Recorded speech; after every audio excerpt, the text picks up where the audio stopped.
आज बुरे हाल में दुनिया है, हाल में दुनिया है, आज बुरे हाल में दुनिया है, आज बुरे हाल में दुनिया है।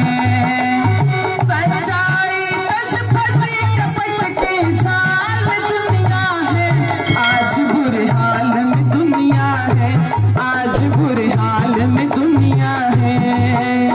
सच्चाई तज फंसी कपट के जाल में दुनिया है, आज बुरे हाल में दुनिया है, आज बुरे हाल में दुनिया है।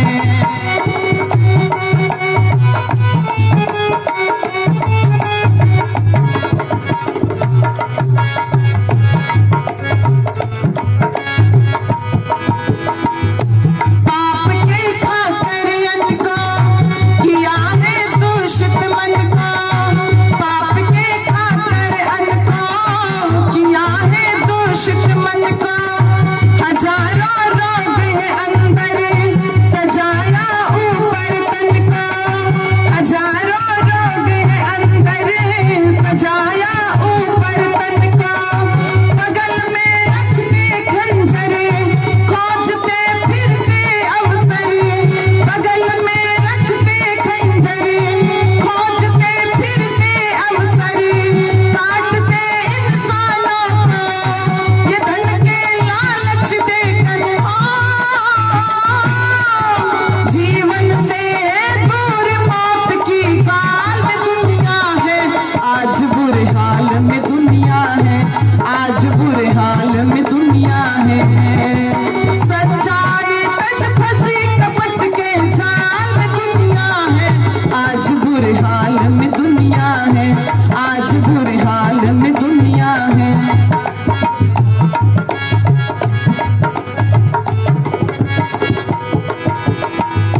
ये है मंदिर का पुजारी, नाम अंगद ब्रह्मचारी।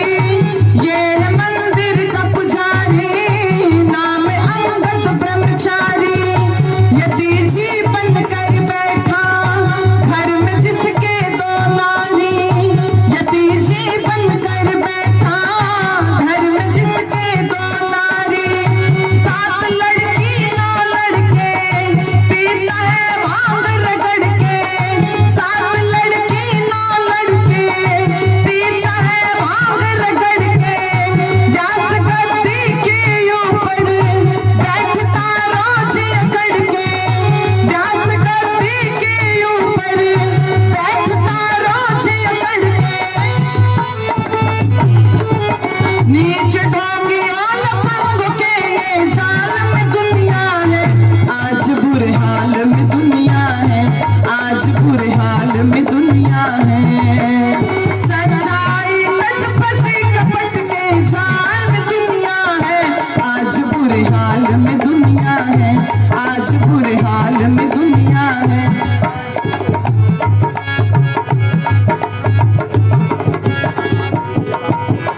हाल में दुनिया है।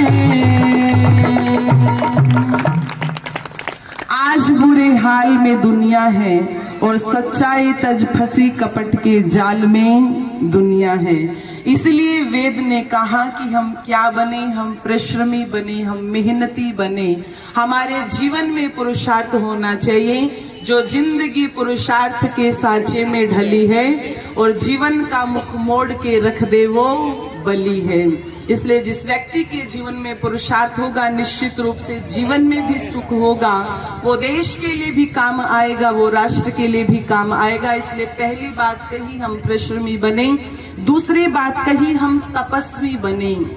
हमारे जीवन में तप होना चाहिए और जब तप की बात आती है तो कहीं ना कहीं हमारे मन में वही फिर से धारणा बन जाती है कि तप करने वाला व्यक्ति कैसा होगा, जो जून के महीने में बैठ जाएगा, आगे भी अग्नि जला लेगा, पीछे भी जला लेगा, दाएं भी जला लेगा, बाएं भी जला लेगा और ऊपर से सूर्य देवता की तो जल ही रही है।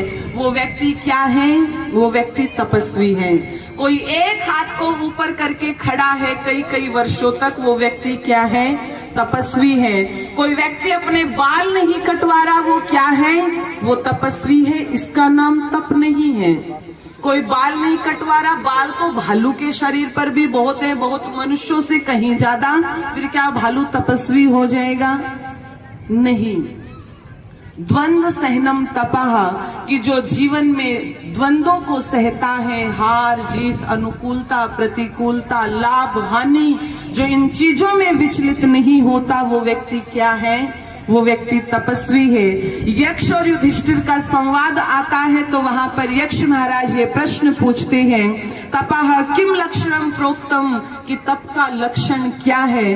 तो वहां पर युधिष्ठिर जी महाराज उत्तर देते हैं कि जो अपने कर्तव्य को करता है, जो अपने कर्तव्य से विमुख नहीं होता, वो क्या है? वो तपस्वी है। और उससे आगे यदि आप आचार्य चाणक्य से पूछेंगे तो आचार्य चाणक्य भी कहते हैं तपः सार इंद्रिय निग्रह, कि जो अपने जीवन में जितेंद्रियता को प्राप्त कर चुका है वो व्यक्ति क्या है? तपस्वी है।